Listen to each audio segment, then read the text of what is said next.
Betul. Baik, Tok. Ya. Sepanjang tempoh jadi AC, berapa kali bertempur dengan komunis? Bertempur yang kuat je ni lah, tanya lah. Tapi yang kedua tu pergi ke pasal ni lah, kapal ni. Sudah kapal 6 bulan. Jadi bertempur ada kena tembak lah? Bertempur tak kena tembak. Dapat ke mana? Tiga beranak. Dapat komunis 3 beranak? 3 beranak. Laki-laki, perempuan dan ada seorang anak? Laki tu kena tembak betis. Laki tu kena tembak kat betis? Osi tembak. Aha. Lepas tu, anak dia 2 orang tu bawa lah. Anak kecil lagi.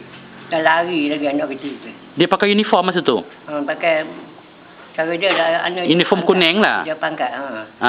Yang kena tembak, kata kena tembak pasal apa? Tok kena tembak pasal apa? Itu dah lama tu. Kenapa kena tembak? Pasal dia serang pos. Dia serang pos? Pukul 4 pagi dia masuk.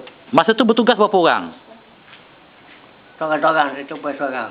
Satu pos seorang lah? Lombong Mancis ada berapa pos AC?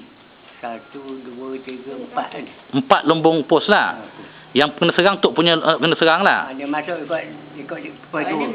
Dia ikut pos 2 lah? Pos 2 dia masuk. Masih ingat tak lagi berapa orang kekuatan komunis masa tu? Ramai sangat. Ramai sangat? Menderu bulan tu. Tak ingat? Tak ingat lah aku ramai. Hari baru nak serang ni, pukul 4 tu. 4 pagi lah? Saya nak tukar gas. Tukar shift lah? Saya nak keluar, orang nak masuk. Itu jangan kena. Jangan kena lah?